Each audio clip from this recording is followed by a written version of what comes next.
Live from the Al Newharth Media Center, this is Coyote News.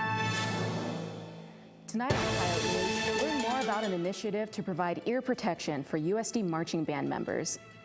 Plus, a look inside one of Vermilion's newest boutiques, run by a university student. And an update on a major housing change this year, the gender-neutral floor in North Complex. Good evening, I'm Jackie Hendry. And I'm Levi Goots. We'll get to those stories and more in just a few minutes. First, a look at the headlines with Cassidy Cornell. Pope Francis has begun his historic 6-day visit to the United States in Washington, D.C., and is already taking a stance on several controversial political topics. The Pope is praising President Obama's stance on climate change, as well as the move to rebuild ties with Cuba. Francis is also encouraging U.S. bishops in their ministry to immigrants, urging them to welcome even more foreigners coming across the border.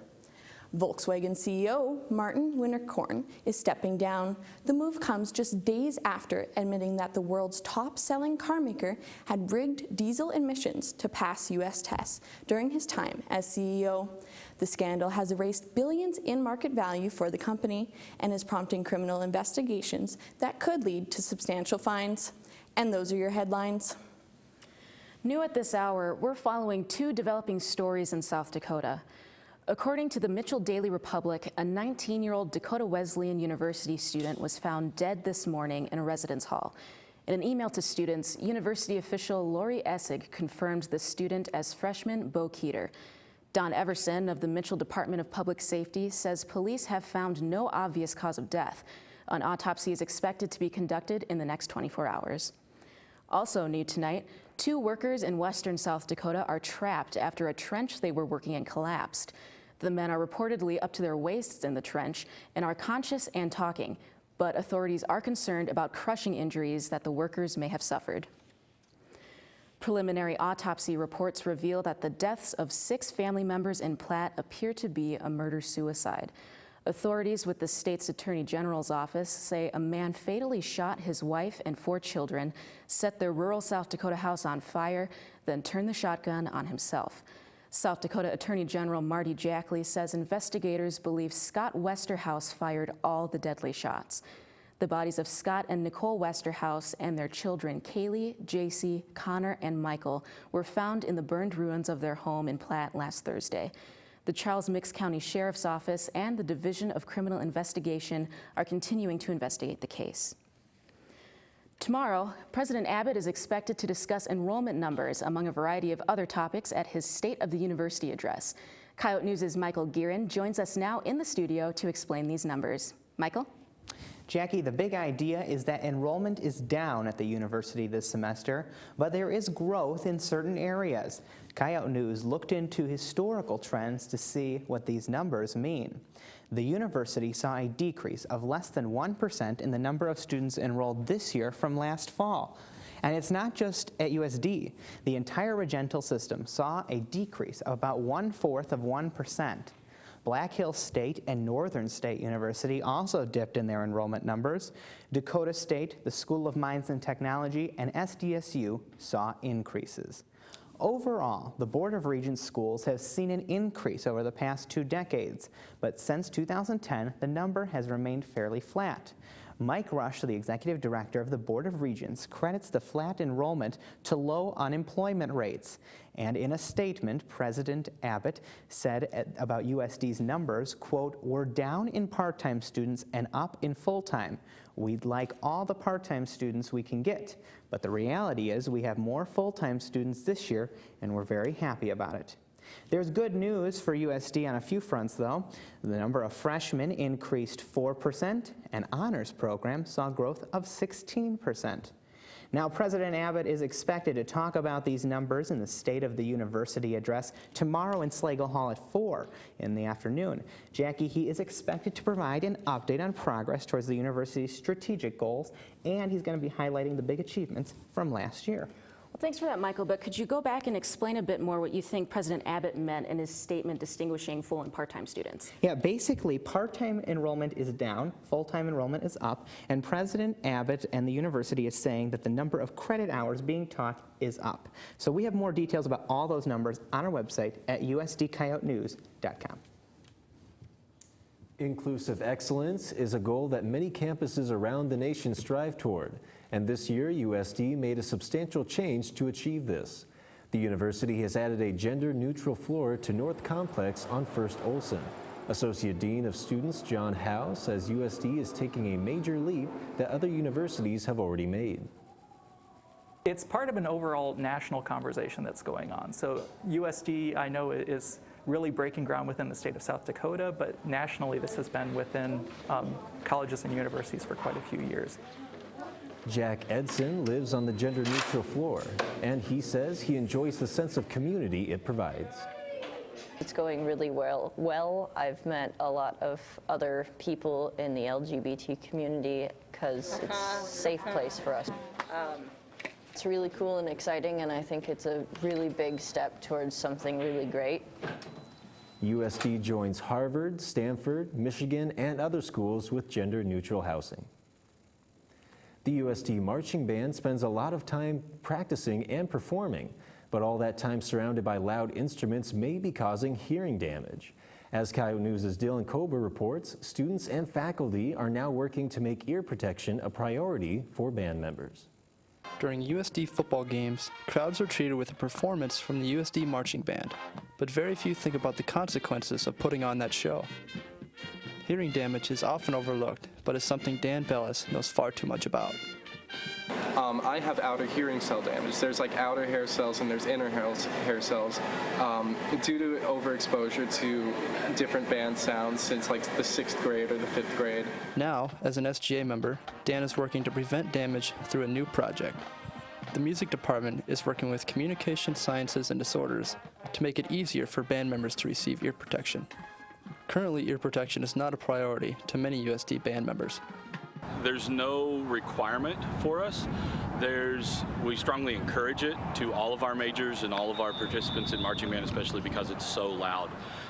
The drum line all wear earplugs that they've purchased themselves. I wear earplugs, our staff wears earplugs, and I would say probably a third of the students maybe do. The goal of the project is to offer custom-fit professional quality ear protection at a discounted cost through the Department of Communication Sciences and Disorders. Eventually, the music department hopes to receive a grant to help students even further. I think it'd be good for anyone, just as a preventative, action towards future hearing loss. It is, from what I understand, a bigger problem that's now coming up to the news. The benefits of the protection will continue long after members of the Sound graduate. For Coyote News, I'm Dylan Kober. The project is still in its early stages, and more detail will be available as the initiative progresses. Coming up after the break, the topic of same-sex marriage takes the stage in a recent panel discussion. And find out how one USD student handles classes, campus involvement, and running a business. Stay with us.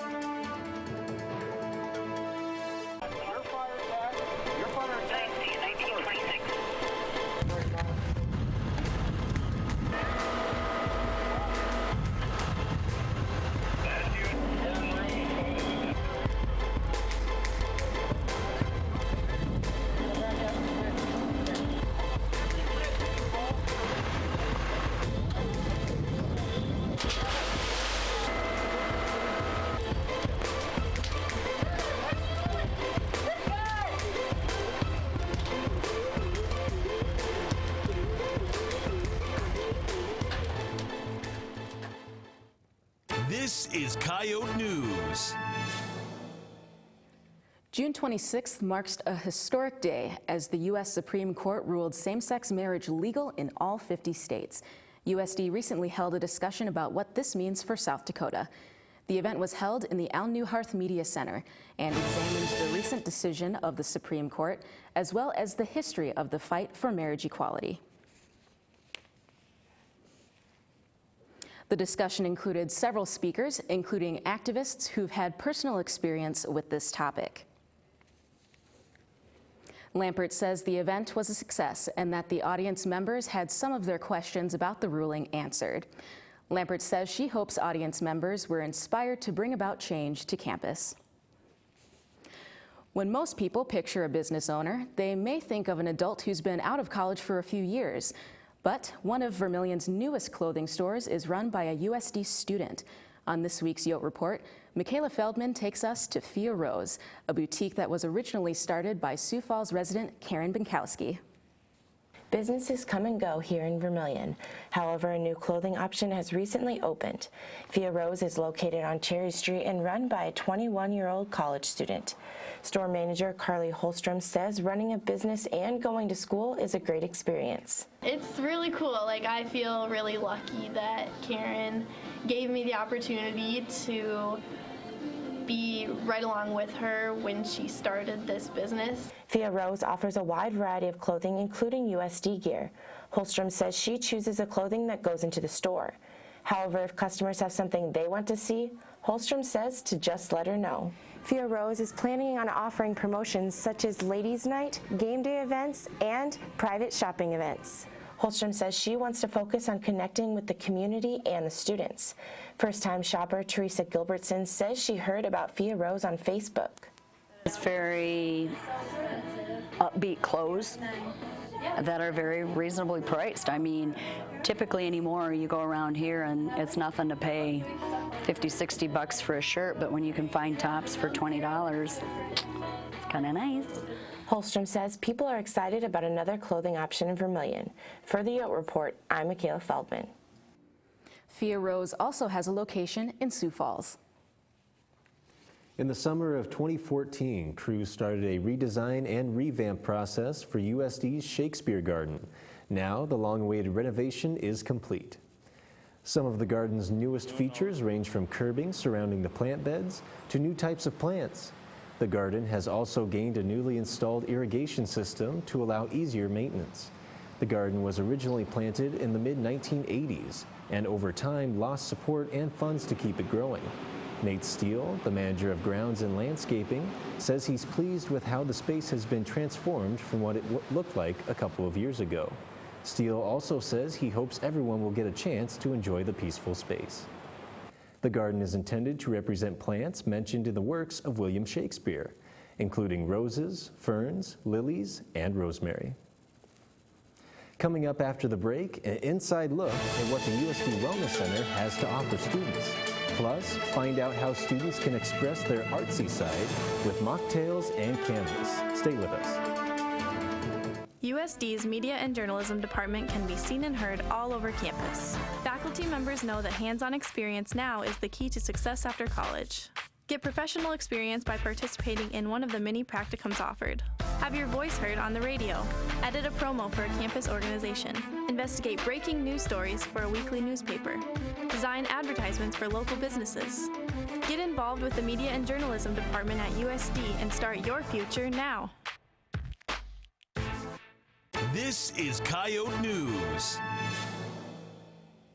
Whether you're trying to avoid the freshman 15 or you just want to keep a healthy lifestyle, Coyote News' Steve Nunez says there's a place that has you covered. There are no shortage of activities to be found in the Wellness Center. Personal trainers provide fitness programs that are individualized to every student's personal needs and goals.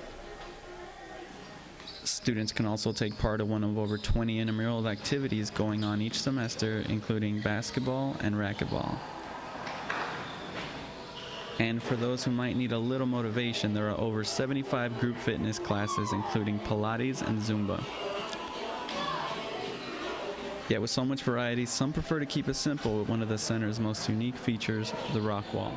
It's a niche piece for the Wellness Center. It's obviously a very attractive piece. But not just attractive, also competitive. The center hosts USD Climb, a student organization of rock wall enthusiasts who compete regionally, with two of the competitions taking place at the Wellness Center.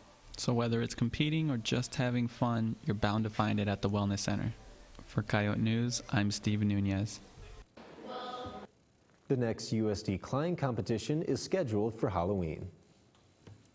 Mocktails and canvas, a new way to paint, learn more about art, And it's an excuse to get you out of your room. Tuesday night, the student-led activity hosted more than 20 people in the muck.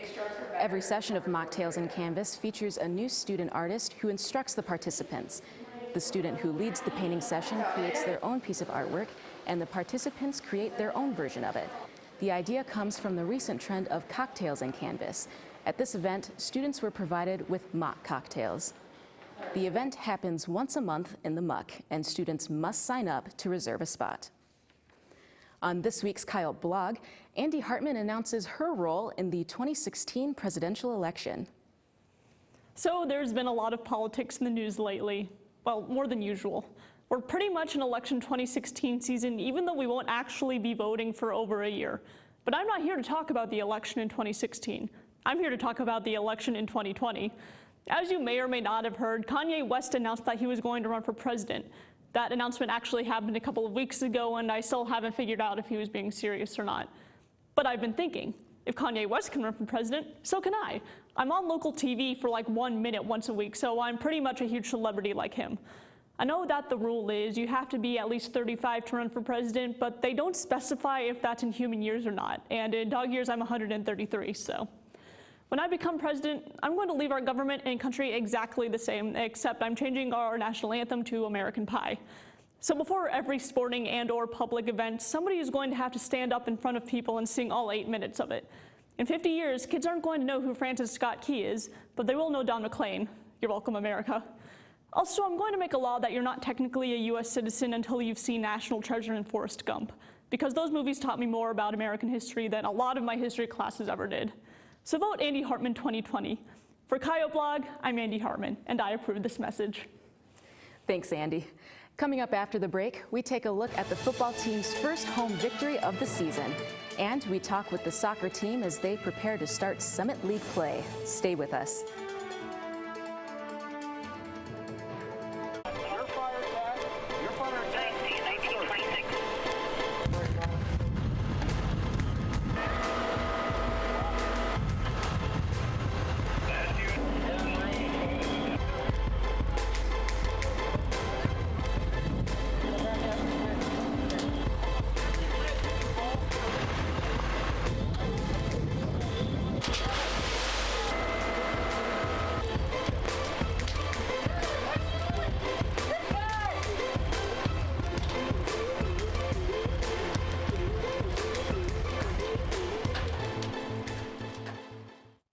This is Coyote News. Tonight on Coyote Sports, the USD football team enters its bye week on a high note after Saturday's win against Drake. Plus, the women's soccer team picks up a victory over the weekend. I'm Erica Arpan. And I'm Anthony Gosh. Sean Bauer is live in the muck to talk about the cross-country team's upcoming competition. Plus, in the Reiners Report, Devin talks about the joys and pains of participating in fantasy football. First, the headlines. Cassidy? Hall of Fame catcher Yogi Berra died of natural causes last night at his home in New Jersey. Berra is known for his personality and his record 10 World Series championships with the New York Yankees. He was 90 years old. Seattle Seahawks safety Cam Chancellor has agreed to end his holdout and return to the team. Chancellor missed the entire preseason and the Seahawks' first 2 games, hoping to end a contract dispute.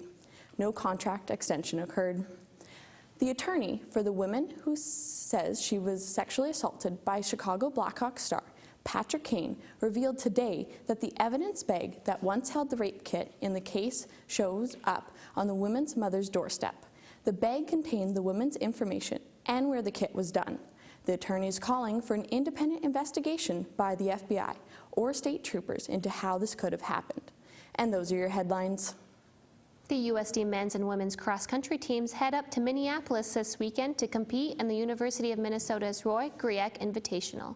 This will be the both teams' first competition since the NDSU Bison opener on September 4th. Now, Coyote News' Sean Bauer is live in the muck with senior cross-country runner Amber Eichhorn to talk about how the team has been preparing for the past few weeks. Sean? Thanks, Erica. I'm here in the muck with USD Cross Country Amber Eichhorn to talk about their season so far and the upcoming Roy Griek Invitational. Thanks for joining us today, Amber. No problem. First off, the women's team comes into the season. They were the preseason pick to win the Summit League. How do you guys deal with those expectations moving on throughout the season? Really, they're great goal setting for us, and the expectation is not what everyone else puts on us, but to achieve even greater than that for our own good. And it's just, yeah. Now, you guys haven't competed since September 4th. How excited are you guys to get out this weekend and actually get out and compete, not just practice? It's a great relief, actually, because you train so much and you really, in practice, we don't get to see like the actual results until we actually get a race. So these past 2 weeks, I think, have made us all a little bit antsy. So it's going to be a great day to race. Now, the women's and the men's team travel and compete together. How would you describe the relationship between the men's and women's cross-country runners? Really, we're just a gigantic family. We get on each other's nerves, of course, but we're also there for whenever someone needs picked up or they're ever having a bad day, so it's a giant family. And for you, last year you were the first Coyote cross-country runner to compete at Division I Nationals. How have your expectations and goals changed going into this year? Really, my goals and expectations really haven't changed all that much. Like, it was a great opportunity, but I didn't get everything I accomplished that I wanted. So it's just, the goals are higher and a little bit more expected now. Alrighty, well, thank you very much. That was USD cross-country runner Amber Eichhorn. Her and the Coyotes compete this weekend up in Minneapolis. Live from the muck for Coyote News, I'm Sean Bauer. Thanks, Sean. The USD football team won its home opener on Saturday as they defeated Drake 52-0. Jacob Warner's interception in the first quarter set the Coyotes up on the 1-yard line and gave momentum to USD. Running back Trevor Bauma punched in his first touchdown of the day after the pick. Bauma led the way offensively with 117 rushing yards and 3 touchdowns. The Coyote defense forced 3 turnovers, including Warner's interception, and earned its first shutout since 2011. The victory was USD's 13th consecutive home opener win dating back to 2003. The win moves USD to 2-1 on the season. The Coyotes are off this week and play next on October 3rd as they host Youngstown State for Dakota Days. The women's soccer team came out on top this weekend over UNI by a score of 1-0. Despite the win, the team's season so far has left them with a 3-7 record. From the effects of traveling and an irregular season, head coach Mandy Green says so far the year has been a growing experience.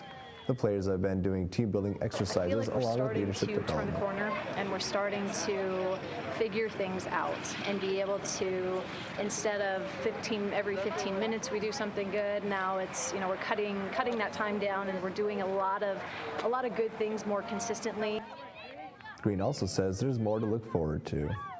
A lot of players are stepping up and starting to play their best soccer, which is great to have as we're close to our conference season. Green says they plan to keep working hard to drive them into the conference season. The women's soccer team will meet UC Riverside this Friday in Vermilion. The USD women's golf team plays second at the Coyote Classic on Monday and Tuesday at Dakota Dunes Country Club. USD's Brenda Lervik was a top finisher for the Coyotes, tying for 5th place at 23 over par. Abby Dufresne and Caitlin Krzyzanowski both tied for 10th place, making it 3 Coyotes in the top 10. The Coyote Classic was the first of the fall events for the USD women. They compete next Monday at Oral Roberts in Oklahoma. The Coyote men's golf team also competed in the Coyote Classic, finishing in 6th place out of 8 teams with a combined score of 68 over par. Junior Cody Seal led the way for USD, finishing in 8th place individually at 13 over par. Andrew Brown took 17th place, and Grant Campbell placed 18th for the Coyotes.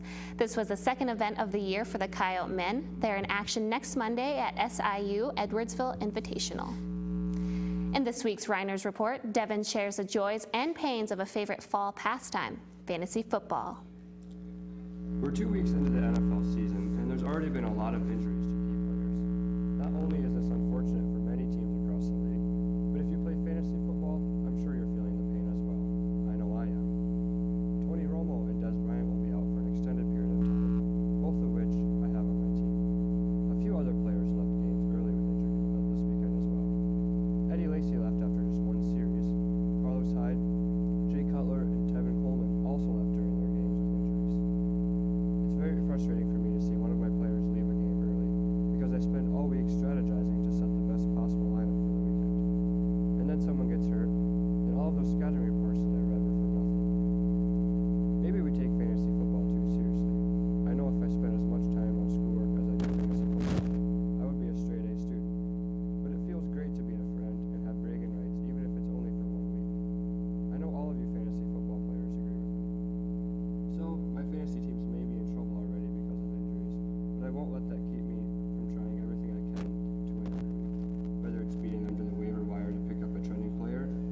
finding that one player that no one else knows about and can take my team to the top.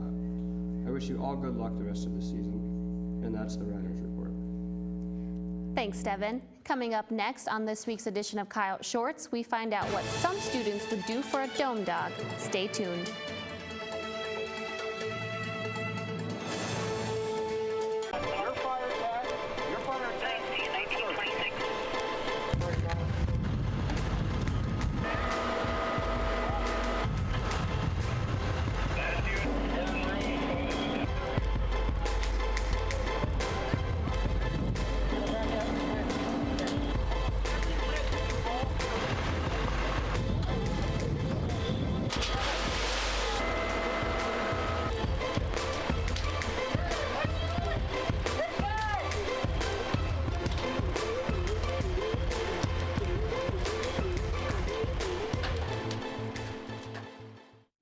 This is Coyote News.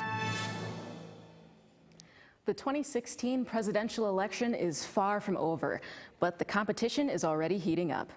On this week's Out and About, we asked students who they think is the best presidential candidate so far.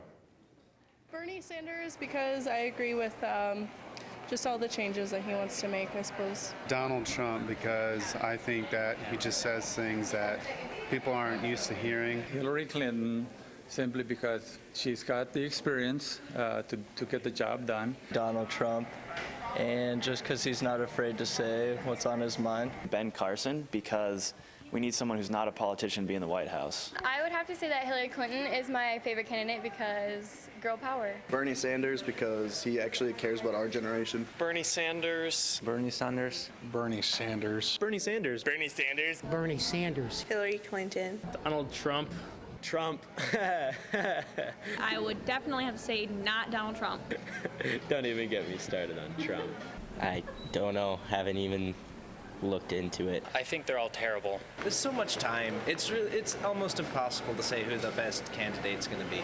I have no idea. Thank you for being on. On this week's edition of Coyote Shorts, we find out just what some students would do for a dome dog.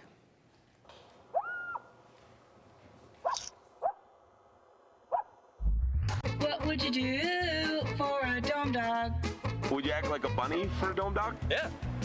Oh, you can do better than that. Act like a coyote.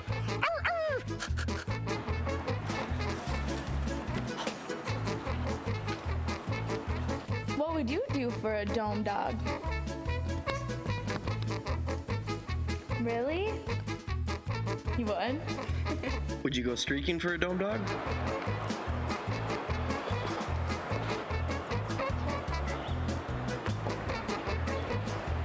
What would you do for a dome dog?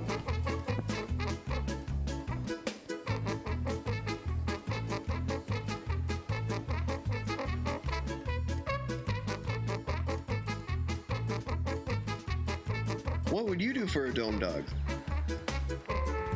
Hey, wait, what are you doing? No, no, no! Ah! Take it, just take it.